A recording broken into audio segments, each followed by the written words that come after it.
Hi everyone, I'm Dan Ballin. I'm Chief Executive of ID's Crucible. We raise capital for seed to Series A+ startups, typically IP-rich companies, deep tech, fintech, so a lot of AI, a lot of robotics, a lot of materials companies. I've raised and worked across the investment cycle as a former founder, venture capital, and worked across multiple sectors from fintech to clean tech to mining to aviation. Happy to answer any questions.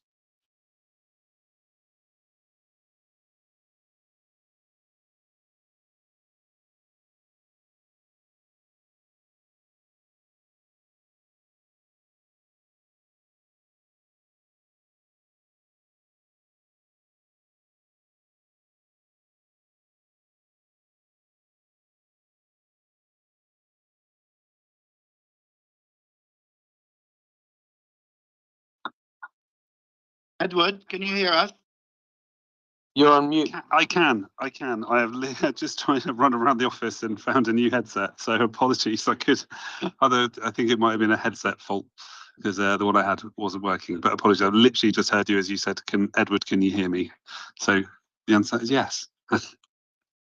Good man. Apologies. Well, the floor is yours. Please introduce yourself.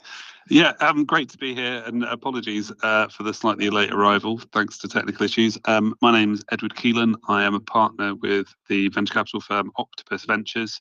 We're one of the most active VCs across Europe.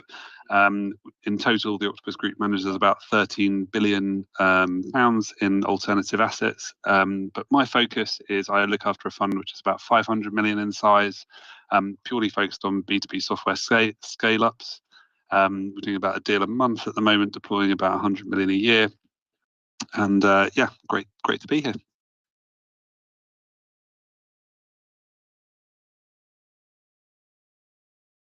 Well, that's brilliant. Thank you very much for that, Ed. I think the next one, it's Fabio, and then Xavier, please. Hi, Ton. Hi, everyone. Good to be back. Fabio here, founder of Blueverse Ventures. We are an emerging fund manager backing deep tech founders, and I also do some work with the European Commission in terms of the European Innovation Council, and also with the World Economic Forum, where I advise on innovation and different initiatives. And I'm mostly based in Europe.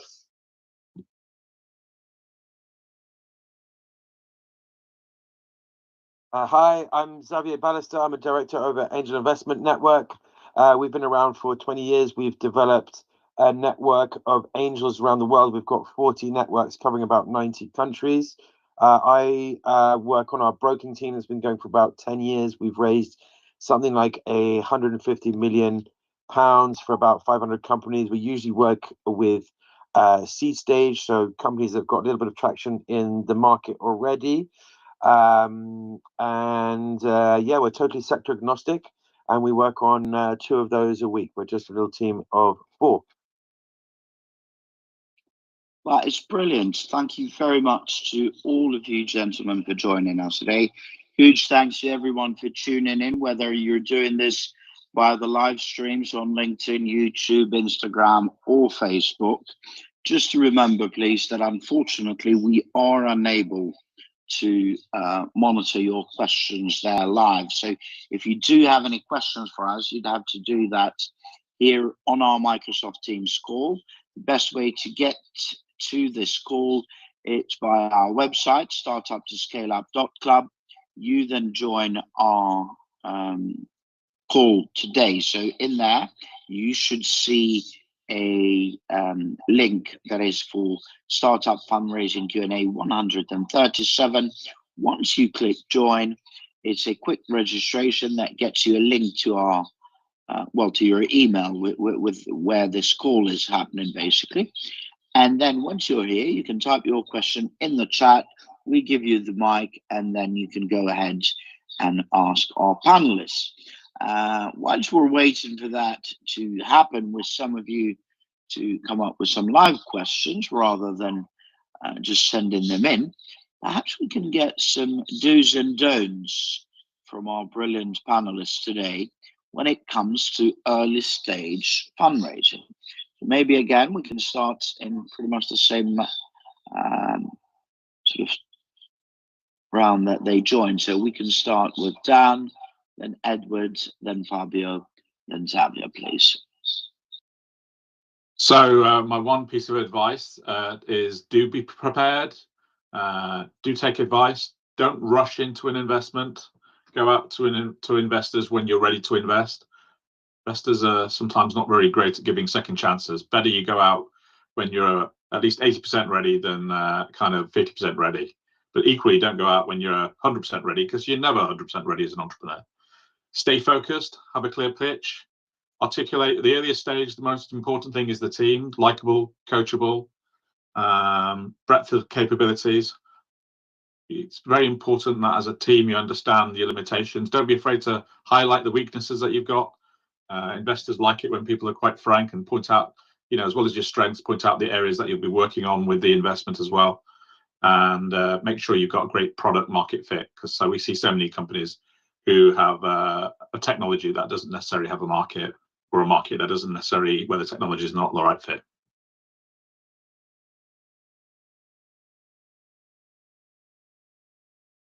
I think Ansel, was I next on the list?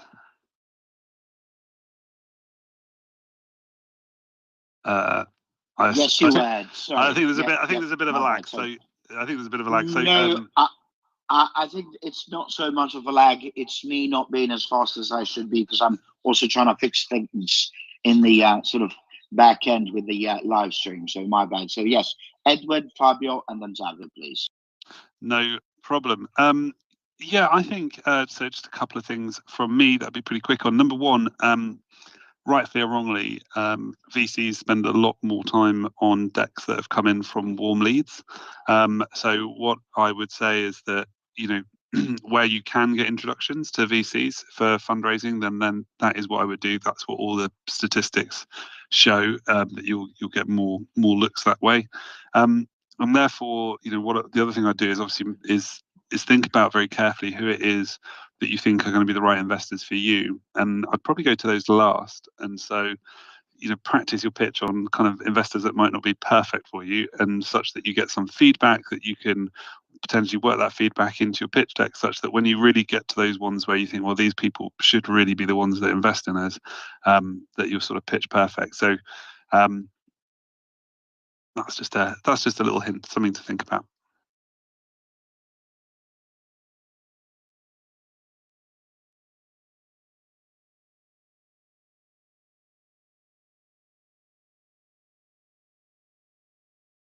Who we got next? Thank you very much, Edward. By the way, fellas, don't wait for me to say go ahead. Please feel free to go ahead when your turn comes. So we've got Fabio and then Xavier, please. Fabio, you here with us? Yeah, thank you. All very good advice. I think make sure you're part of a community of entrepreneurs, ideally, especially entrepreneurs who actually raise funding, and even better, entrepreneurs who actually exited a business. I mean, the knowledge you get from these guys in terms of who you should talk to, and qualifying potential VCs, how they write their pitch. I mean, by now you should know, like, being ready means having a pitch deck, means having your story, your numbers.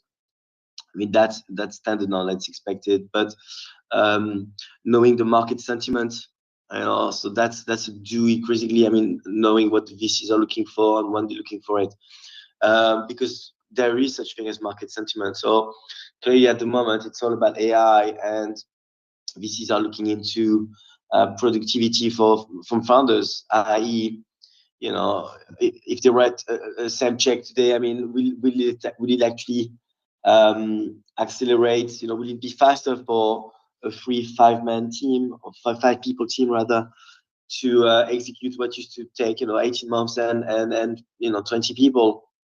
So really demonstrate that you're mastering the new productivity tools, and how fast you can be compared to other entrepreneurs who could potentially be in the same segments as you, because what the VC will be looking for is speed, on top of course the market validation, but really how long would it take you compared to someone else, because there's a big theme right now with VCs is liquidity and returning and exiting their investments.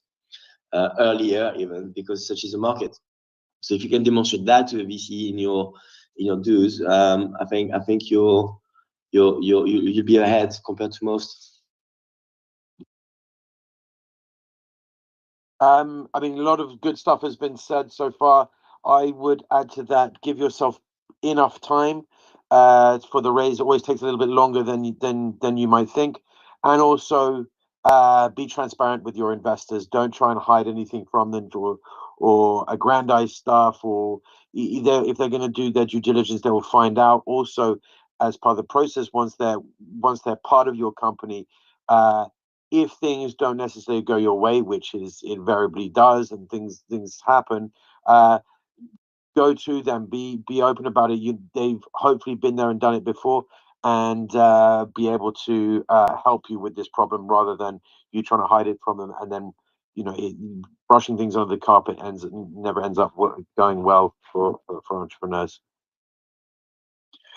Well, thank you very much for that, gentlemen. Those are some brilliant points that hopefully people would have taken note of. We're going to go to some questions now, but just a quick reminder. One, apologies, we started a few minutes late. It was my fault with some technical issues in the background here. On the other hand, we are now going to be here for the next 40 minutes.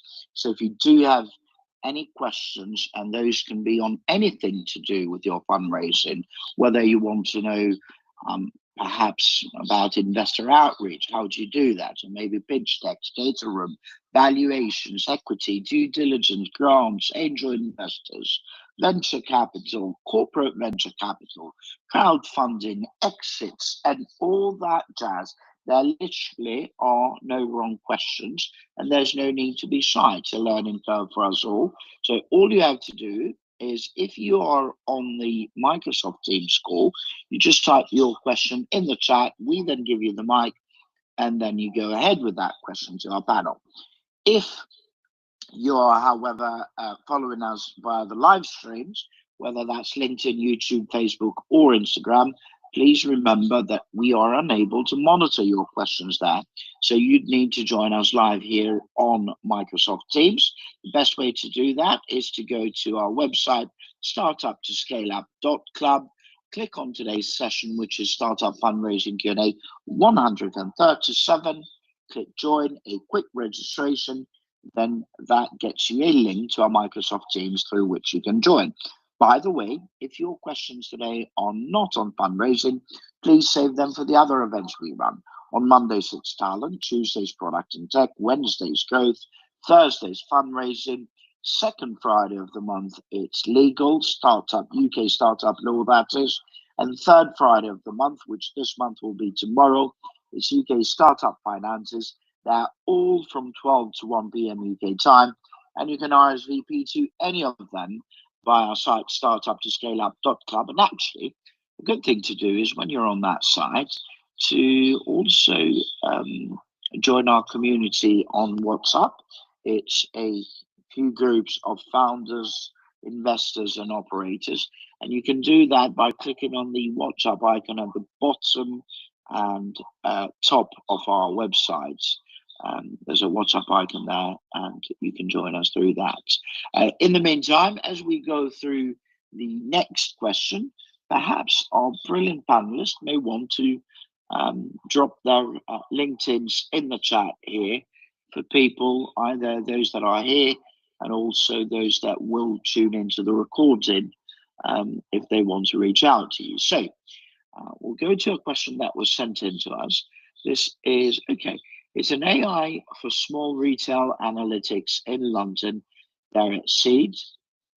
And then he says, we're raising a seed round for our AI-driven retail analytics tool, primarily targeting independent shops. We're aware that VCs look for scalability, whilst family offices may prioritize impact on local businesses. Do they? Okay. How can we create two separate pitch decks that balance these different focuses? Specifically, what metrics and growth projections would be best to address VCs, and how can we adjust these elements to attract family offices focused on local community impact? That's an interesting part. Okay, how about this? We will start this time from the bottom in terms of when they joined. So we'll go with Xavier, then Fabio, then Edwards, and then Daniel. Please take it away, fellas. It is a good idea to have decks focused on who you're going to be pitching to. Obviously, the different VCs are different to family offices, are different to angel investors, and you're going to need an array of decks that you're going to have some for pitching. You're going to have some that are going to be read without you holding someone's hand, so that will land in an inbox, for instance. So yeah, it is definitely, as long as you're not changing the message of what you're doing, but that you're highlighting certain things more than others, I think that's a very good idea. I'm not an expert on that specific AI for small retailers, so I'm not going to be able to tell you about exactly which metrics are going to appeal to VCs more, family offices more. But yeah, definitely know who you're pitching to. I think is key to it.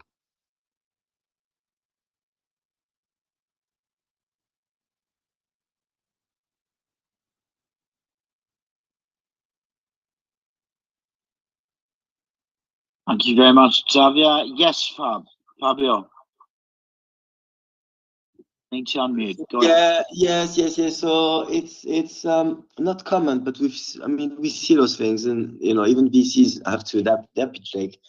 And I think what's important is to have very strong core thesis, very strong core message. I mean, in terms of the tech is the same. I think family offices, it's more a question of impact potentially and why it matters, rather than for VCs where it's more for markets and scale. And you should definitely keep the two decks separate with different, very separate metrics. Clearly, metrics from a local player, would be slightly different or very different even from a VC play in terms of your market, your addressable market, your metrics, your penetration rate. So keep two decks very separate, and identify your core message, your core tech, and potentially articulate your vision around a two-path, one vision kind type of philosophy, where you say, right, this is what we're doing with family offices, and then keep the message clear, and having a different set for VCs, and make sure at some point the vision comes back from those two different paths. Thank you very much, Fabio. I believe it was Edwards, and then Dan, please. Yeah, as has been said, it is a bit difficult with specific companies where we don't know the detail to give kind of what is quite a specific question. So what would I say? I think if I look at this question more generically, number one, around AI companies. I mean, so for us as kind of scale-up investors that quite like traction and have looked at things like retention metrics and growth rates, AI companies are really sort of blowing that all out of the water because they're growing extremely rapidly, but yeah, they have zero retention because they haven't been through the retention curves yet. So we're having to think about this a bit more broadly in terms of what we're looking at. So when we take an AI company, what we're really looking at is not just the sort of retention, so people renewing their contracts, but also actually what's the usage level of the product. So if in this small retailers, obviously it's unlikely you're going to get venture capital investment before you've got traction, being quite honest, unless a VC is desperate to invest in this space for whatever reason. So maybe you've got a few beta customers. What you'd really want to be able to show to the VC is, okay, how many people are using it, how often are they using it, and then how much do they love it? Because there's a huge amount of scaling AI companies right now, which are churning very, very, very rapidly, which I'd be very concerned about. And on the impact side, I think I'm not necessarily sure that I agree that family offices care more about impact around the community. That's not something I would say that I've necessarily seen. But if you are going down the impact fund side, of things, then they will look for different things. And so to one of the other panelists mentioned, it's just about knowing who that impact investor is and what is it specifically that they are looking to influence and change. But yeah, for all AI companies out there, I think growth alone is not enough, because there isn't enough long-term data. So do think about those usage and customer interview metrics. Thank you very much, Edward. Last but not least, Dan, please. Yeah, I mean, I also concur. I mean, some family offices are interested in impact, but on the whole, they're still looking, if not for an exit, they're looking for an ROI of some kind. However, I would say that family offices are probably where I would not approach at seed stage. If they are looking to invest, they're probably looking to invest at kind of at best Series A, maybe even A+ kind of thing. Typical ticket for a family office is 5 mil, 10 mil plus, sometimes big tickets. So for a kind of retail AI analytics play, probably family offices, unless they've got a particular very focused, one with a particular focus, would not be where I'd start. I'd still go out to kind of angel syndicates, the more boutique end of the venture capital market. If you've got a bit of traction and some pilots, maybe. And that would be my recommendation. I mean, there is a lot of AI analytics companies out there. There will be a lot that unfortunately fail, and a lot that consolidate at the end of the day. Really make sure you can differentiate yourselves at the end of the day. Challenge if you're doing small businesses is it's a lot of effort to kind of reach many of them very quickly and deploy these solutions. So really think carefully on how you're going to get kind of your go-to-market, how you're going to reach them, maybe through channel partners and that kind of thing, to get some really rapid demonstration of velocity of traction. Thank you very much, gentlemen. Now, whilst I can't speak for most family offices out there, the current ones I'm working with, they tend to be at much smaller tickets than Dan mentioned, and they tend to get in much earlier. So because they're almost angels in a way. What I've seen with these ones, most deals that we tend to discuss and what they seem to be looking for, I'd say three things. Number one, return on investment, definitely. Number two, they may have a preference rather than, if you want to call it impact, I wouldn't call it impact, but it could be all sorts of preference, whether it is because that's where their main bread and butter was as a business in terms of how they made their money or their strategy and so on. The other bit that these guys I'm working with currently seem to be quite keen on, it's an in, almost an in for them to be able to get into either your business or some of the businesses that you have dealings with. Last but not least, again, I should be very specific about the ones I'm dealing with, because I am aware they can vary and change quite a lot, and I haven't worked with as many, to be honest. But they seem to be really keen on investing on companies that either can help, i.e. through their connections, or two, they have something like a service or a product that their other portfolio companies can make use of, and vice versa. That's the trend I'm seeing. I don't know if the others here are seeing that trend too, especially family offices that tend to get in at a later stage. And actually, before we get on to the next question, if any of the chaps here have got any views on this last point I made, I'd love to hear about it. And I'm not. It depends on the family office, and if they've come out of a corporate family office structure, like a Tetra Pak kind of family office or an agricultural family office, then they may be wanting to use it something to kind of drive forward their kind of their core product. Most family offices these days, the office managers, it's about protection of wealth, it's about philanthropy, particularly the single family offices versus those that are managed, the multi-family offices. So Indeed, that's the ones I'm talking about here, the single ones. That's the ones I have experience in. Sorry, go ahead. Yeah, I mean, the likes of your Rothschilds and Steins and various others and stuff like that, they tend to be, they're looking for big ticket kind of 50 mil kind of investments. The smaller family offices tend to work, have their funds consolidated, managed by a multi-family office, and where they're just frankly using it as a way to manage their stocks, their bonds, their pensions, and effectively manage their tax as well. The big areas for family offices, I would say, tends to be traditionally less in high tech, more likely to be in property, but could be in agriculture, for instance. The one area in tech you might get we tend to get interest in is health, I would say. There was a bit of a trend at one point for sustainability, but that's kind of cooled down a lot recently. Thank you very much, Dan. Anyone else, or shall we move on to the next one? Apologies, not an area I know a lot about, family offices, so I can't help with that. Fair enough, no worries.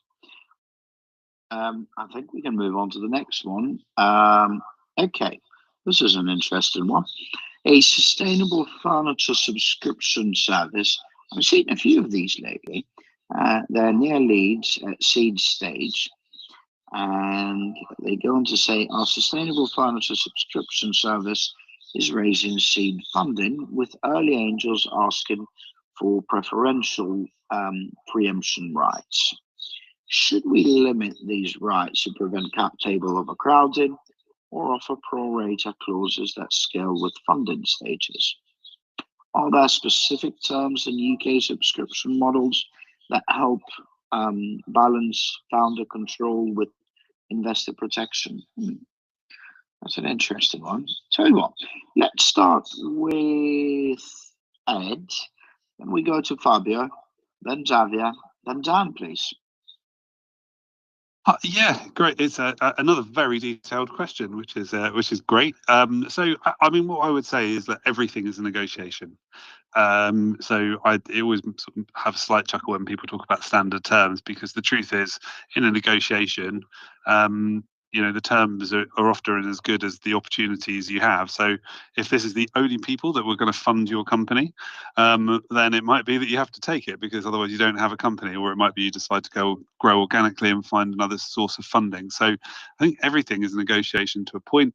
That said, just to contradict myself, it would be highly unusual for first round to have preferential preemption rights. That would be unusual. And I think what I would say is that just to be cautious on that, because what will happen is it will be you, if a Series A comes over the top of that, then it will be you that suffers the dilution. The Series A will just look at those rights and say, well, you're going to have to take the brunt of that dilution, I'm afraid.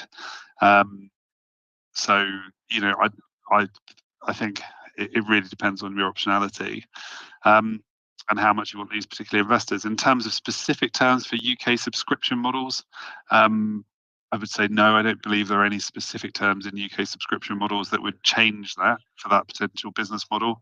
The only thing that might change it would be as if you had some sort of trigger. So you say, well, actually, we have enhanced preemption rights until such time as you get to X amount of recurring revenues or something. Don't know how that would work, but you could have something around that, around your recurring revenues. So yeah, that's what I'd say. But in summary, I think it surprises people that everything is up to negotiation.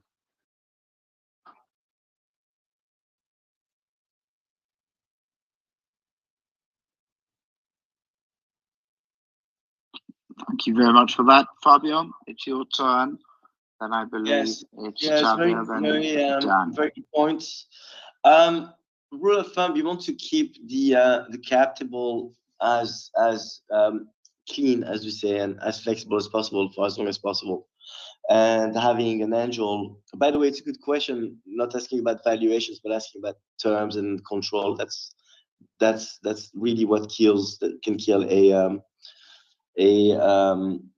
cap table and a board. So very good question in apartheid. But going back to the preemption right, I mean, that's a little bit aggressive, and I think the angels, they need to understand that we give them access. The founder give them access, not control, and not super advantage compared to investors who they will want to come on later, because if there's an angel that coming in, he believes that the business has a great potential to scale, meaning there will be a VC round down the line. So we don't want to the angel to be too aggressive and having VCs potentially, not being happy with some terms and potentially kill the deal.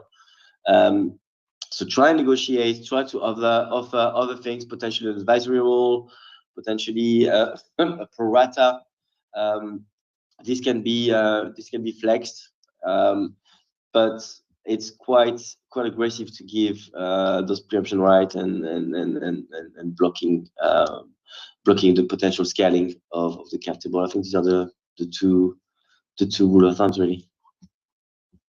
Thank you very much, Fabio. Yeah, great. Flavia, did you hear that?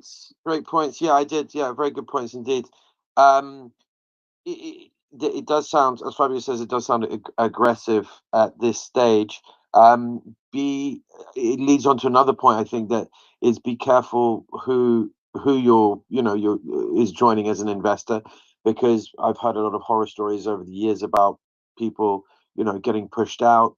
I think that due diligence is key, not only for investors into you, but you into your investors. So any investor worth their salt should be happy for you to talk to other companies that they've invested in, and yeah, do the proper due diligence on them, I think, is the point I wanted to make, that kind of added on from Ed and Fabio.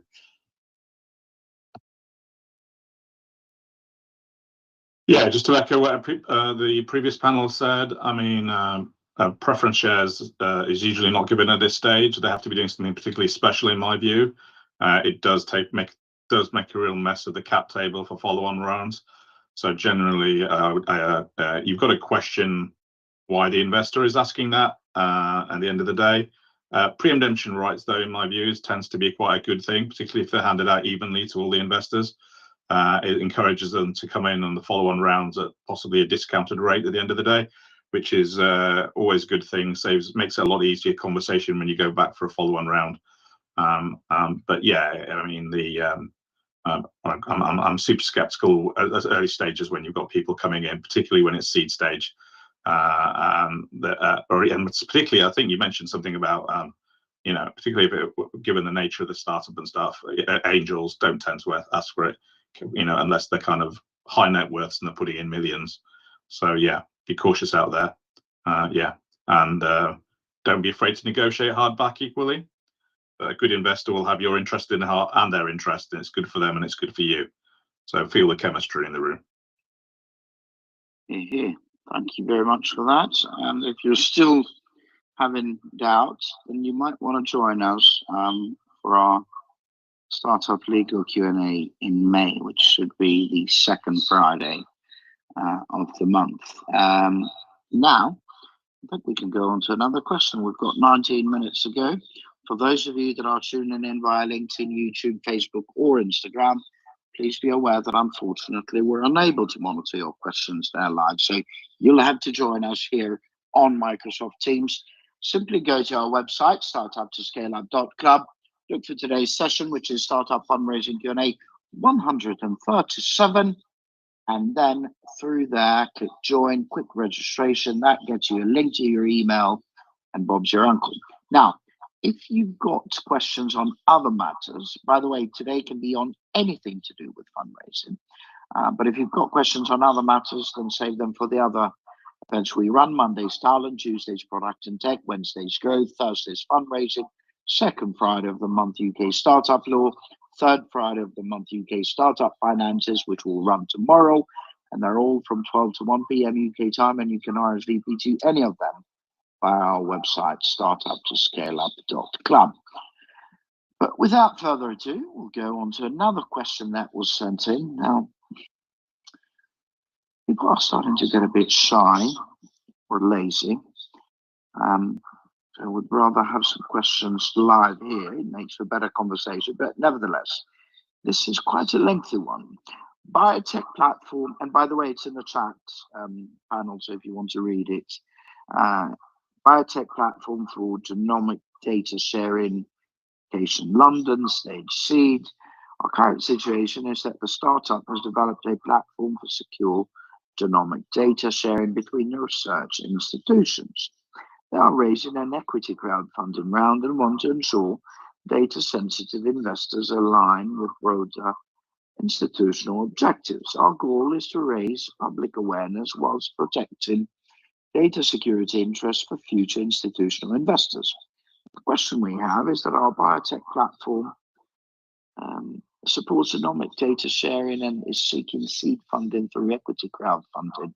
However, we're aware that a diverse base of small public investors may complicate future institutional rounds, especially when dealing with sensitive data. How do we structure this crowdfunding round to ensure it attracts the right investors who understand data sensitivity, and what shareholder agreements or access restrictions should we include to align with institutional due diligence standards? Additionally, what communication practices with crowd investors will help maintain alignment without revealing IP-sensitive information in investor updates? Jesus Christ. Okay. How about this? Let's start with Xavier. We then can go on to Dan, then Fabio, and then Ed, please. Xavier? So I'm thinking that crowdfunding might not necessarily be the right thing here. I find that crowdfunding is great for companies that want to do marketing in a more D2C, B2C, that kind of stuff. But this sounds like a very B2B kind of business. And I don't think I mean, you could do a small part of the raise on a crowdfunding platform, but I mean, I'm obviously biased, but I think this could be more of an angel round at this seed stage. But I would focus more on angels to start off with. See if you can't get. I mean, for a crowdfunding round anyway, you need to bring a lot of the money on board first of all. So I would be looking to angels first. I would think that crowdfunding might be kind of last resort or a top up just for part of it, but I think that it'll be better for your future rounds anyway. I think that anyway, crowdfunding will bring all the investors in under one SPV or whatever it is that they use to bring you in. But I would say focus more on angels at this stage, considering what I understand your company to be doing. Thank you very much for that. I think we said then Fabio, then Dan. Oh, no, Xavier, Dan, then Fabio, then Ed, right? Go on, Dan. Yeah, I'm with Xavier. The kind of biotech space does not normally fit the typical bill for doing a crowdfunding kind of raise at the end of the day, because it's usually typically crowdfunding works very well for something that a general audience of angel investors in an area they really understand, as something like quite highly technical like genomic data sharing is very specific and requires a degree of domain knowledge, and is probably better suited to kind of a good syndicate at the end of the day, an angel syndicate, or a high net worth individual. Depending on how seed obviously covers a multitude of sizes. Depending on the ticket size, if you're in your pre-seed, you may even be and you've got IP, you may be even better suited for something like a smaller VC. Depends what kind of seed stage you're talking at. To me, it's, by the way, a super interesting area, and I'd love the person who's asked the question to reach out to me on LinkedIn, or I'll put my email in the chat, as I think it's a really interesting area. I think you've almost the person who's asked the question has actually sort of answered their own question, because fundamentally one of the big challenges with crowdfunding is how you manage your communications. So depending on the platform you're using for your crowdfunding, they may have a way where you can arrange it. You can chat to them and engage them and manage those investor relationships. But for small early stage rounds, sometimes there's WhatsApp groups which are and newsletters and stuff where you capture ideas and develop it. But fundamentally, if you have got a big crowd round and you've got lots of small tickets on, it does make it more awkward, particularly when you've got an institutional investor coming and you might want to syndicate those rounds under one kind of shareholder. The other thing, if you're doing crowd round, look for crowd platforms which maybe has kind of where those individual rounds, the investors are syndicated under one kind of structure, so you can engage under one kind of term sheet, so to speak, as opposed to have to engage with lots of subscriptions and lots of angels. Looks like a super interesting problem. In terms of revealing IP, Yeah, I mean, you can say quite a lot in terms of what you're doing without saying how you're doing it. Definitely for something in the biotech space, for someone like my own business, where we do a lot of intellectual property, you do not want to be sharing your intellectual property unless it's already granted, for instance, or your PCT is being published at the end of the day. But it is worth telling them that you've got IP, that even if you don't describe what it go into the details, because it does quadruple your valuation immediately and it shows that it's a demonstration you really do have something unique. A patent's great for that at the end of the day. I'll put my email in though if I'd love to follow up with a company. Thank you very much. And yes, to all of you asking questions, we tried this a few times before where the panelists were very keen to help after, and for some reason you seem to be a bit reluctant to follow up. So that's fine. You don't have to do it through me. You can go through to the people on the panels, whether it is on their LinkedIn or perhaps through whatever details they leave in the chat. Please feel free to do so. Just before we go on to the next panelist, although I feel like I shouldn't be advertising them, but I know Bethnal Green does a lot of work with this field, so maybe worth an early stage. So maybe worth looking at that. And I really loved Xavier's point that I would definitely look at the grant route and things like Innovate UK, NHS Innovation, and all that jazz. Not necessarily for the money, but more for the help that you can get from them in order to get the right licenses and all that jazz. And I think we now have, is it Fabio and then Dan, isn't it? Fabio? Yeah, I think it's clear. It's a clear strategic misstep, and actually a serious red flag. If a founder was coming to me and saying, "Look, I'm going to do crowdfunding for such a sensitive type of product," that means they will have exhausted. Either it's a deliberate choice for them to go crowdfunding first, in which case I'm like, okay, what is the strategic alignment here? There is none. You're willing to sacrifice long-term positioning and trust for crowd and short-term cash. So, and then if it's not a deliberate first choice, that means they've exhausted angels, experts in the field, senior managers in the companies that would be interested in that kind of stuff, even corporate ventures funds, Merck Ventures, guys like that. They've exhausted grants, Innovate UK, and that's a red flag. I mean, if they come to a point where they need crowdfunding, I mean, clearly there would be something wrong with the product or the positioning or anything. So I would quickly pull the plug on this. I think I was actually the last one on the list. I mean, the only thing I'd say is I think from the question maybe they're saying that they've got a crowd of people already that are interested in investing, and therefore it might not be that they're suggesting they're going to go to crowdfunding, more that they've got a crowd of people that are interested in funding. So and maybe they're experts in the field, and maybe they're people they know, and they're from a university or something. I don't know where they're coming from. So I mean, what I would then do if that is the case, and I've read the question that way around, I would go and talk to a friendly lawyer. Don't know whether you have that sort of contact, a specialist in the early stage arena, because you could probably set up some sort of nominee vehicle.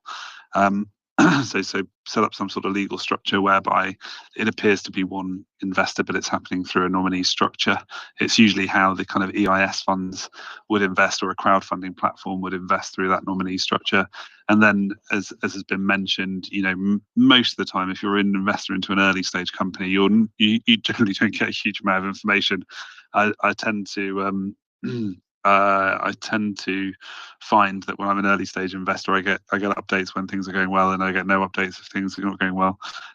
So I think it's just about setting expectations up front to that group of investors of what information they're likely to get up front. And a friendly lawyer would be someone like Alex McPherson, who you might want to check. He's based out of Oxford. So yeah, that would be my answer. Well, thank you very much for that, gentlemen. Those were some extensive answers and really useful ones. I think we now have 7 minutes to go, so perhaps time for one last question. This one is in Cambridge. He's a deep tech founder, seed stage, a physicist by profession. And he goes on to say, we've developed a new material that improves battery performance. The challenge is that materials science innovations often take years to commercialize. How do I present a credible timeline for getting our product to market? And how can I attract investors who are willing to take a long-term view on deep tech? That's an interesting one. Tell you what, let's go on to Fabio, then Dan, then Xavier, then Edward, please.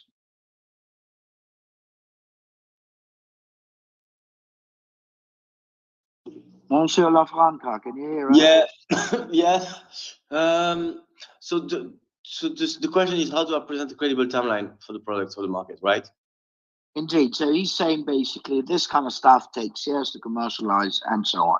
But although should make assumptions, I don't know. I just have a feeling when he says we've developed a new material, I think this is just lab stuff and it's not really out there. But again, forgive me if I'm making a mistake here. Go on, Fabio. Yeah, well, it depends obviously on the type of product, type of market. Are there any similar products, going through like similar phases and periods of development? So commercialization, you go through, the proof of concept, the POC, the prototype, the first commercial partnerships, who's willing to actually be the first customer or the first trial. There seems to be lots of regulatory requirements from what could be implied in the question, and then eventually the go-to-market. So yeah, once you break down those different stages, then it's allocating weeks or even months, and then again that's on a case by case. But if and that's what the question assumes, the commercialization time to market is longer than some other products.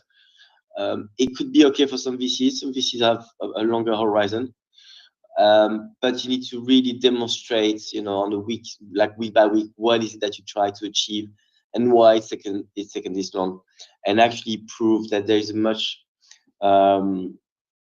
higher upside on at the end of the period.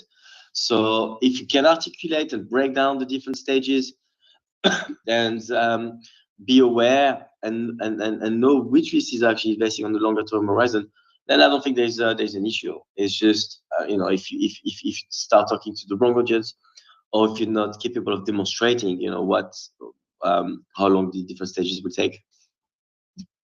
Thank you very much, Dan. Yeah, I concur with the last point. I mean, at the end of the day, the timeline is the timeline. If you can't get it to happen any quicker, don't try and exaggerate at the end of the day. You've got to be realistic and honest with your investors, but you might want to kind of market the opportunity and the upside on this kind of at the end of the day. That deep tech does take quite a long time. The bit that tends to concern investors is not so much how long it takes to get to mature to the market, is how much capex and opex you're going to be burning to reaching that point at the end of the day. If it's just a matter that you've got to spend 2 or 3 years with you and a few other co-founders working away in the lab, maybe you've got a day job, maybe you're working in another lab or something, and it's just a matter of burning the oil, you might get some seed funding, quite easily. But if it's a situation, as is often the case with something like materials, where you're going to need a load of laboratory equipment and a load of capital expenditure, and you might be spending millions or tens of millions to get to the point where you can actually take this to market, then it becomes more of a problem at the end of the day. Like all good startups at the end of the day, whether they're deep tech or whether it's fintech or any other kind of tech at the end of the day, you need to show that you've got a goal and the traction. So demonstrating that there's a market out there and the clear route to market, who those customers are, that they're interested in buying this. The earlier you do that, the better. at the end of the day. People will spend more, will happily invest in deep tech for a long time cycle. They just expect a massive, a larger return on investment. So really run your financials really deeply, really sell that story at the end of the day. Thank you very much, Sam. Xavier? I mentioned it in the text, in the chat a little bit higher up. It sounds like improving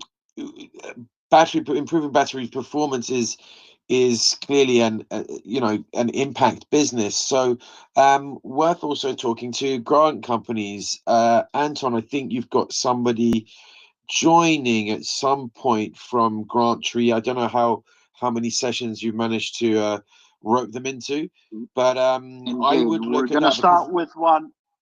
Going to start with one next month, and then we'll see how it goes from there, buddy. And thanks for the intro, by the way. No worries. I think that at this stage you've got to spread the net a little bit wider. So I would also talk to grant people, but there are angels around that understand this process. It is difficult finding them. There are different syndicates and things like that. So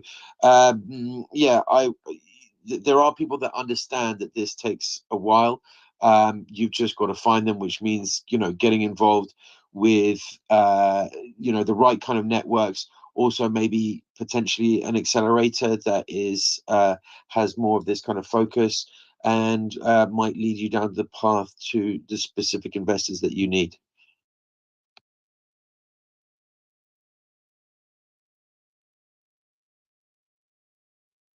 I think I was last on the list, but I don't really have much to say.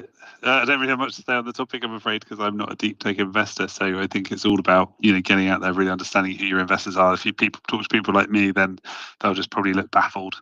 So do your research, and there's plenty of deep tech investors out there to go to first.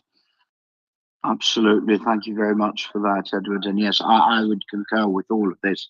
Do your research, and there's no point of speaking to people that don't understand what you're doing, because you're just going to waste your time. Go and speak to those that are already investing in that field.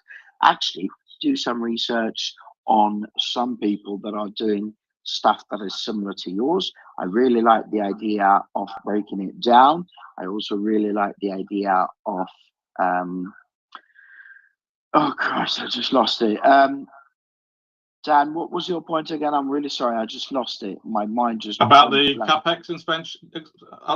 So I mean, the one point I would make when you're doing your timeline with deep tech is show how long it's going to take to get to how much cost you're going to spend to reach to launch, but also show your additional. The other thing I'll add in is also show how many other raises you've probably got planned, because they will want to get some idea total, because typically with deep tech you end up doing 2, 3 or 4 raises before you actually get to full launch, and they want to understand what kind of investment is going to be incurred before they kind of get the return on investment. So timeline to me should be revenues, should be cost. I'd break down capex and opex typically, and to get to trial, to get to IP, your IP mapping the lateral line, as well as mapping the individual seed, pre-seed plus your Series A investments, and how much you'll be taking, as well as obviously the EBIT that you're going to produce. Absolutely. And two things I've also seen quite prevalent in this field is, number one, what if at your stage you do quite a bit of work, and then you find out once you're still in the lab that actually there isn't really a business here. So you need to preempt that. And I guess I can't remember who it was, but one of the panelists mentioned, showcase that there is interest out there. But also the other part that I think is worth focusing on here is the IP side of things, because you may do quite a bit of stuff that if there's an infringement on this with somebody else, you might get into quite a bit of trouble. So try and focus on these. We are now 3 minutes over the line, and I am losing my panelists. So I think we have Fabio and Dan still here. And by the way, Carly, I see you're in the audience. One of the panelists has asked for your details. So if you want to reach out to me or them, please feel free to do so. And where am I? Yes, we've got Dan and Fabio. Any parting words before I let you go, gentlemen? Just just to all the startups out there, it's a long haul. It's a journey. It's a great journey though. At the same time, enjoy the ride, but you will have pushbacks at the end of the day. But you will equally so. For every pushback, you'll get several successes if you keep working at it. Share the load with mentors and friends and peers and potential customers. It makes it a lot easier and makes it a lot more enjoyable at the end of the day. And if it feels like it's a hard work, it is hard work, but the rewards are great. I've been there 4 times. Keep plugging away, and if I can help, my details are in the chat. Thank you very much, Dan. And by the way, Carly has put the LinkedIn on the chat if anybody wants to reach out. Fabio, last but not least, go ahead. But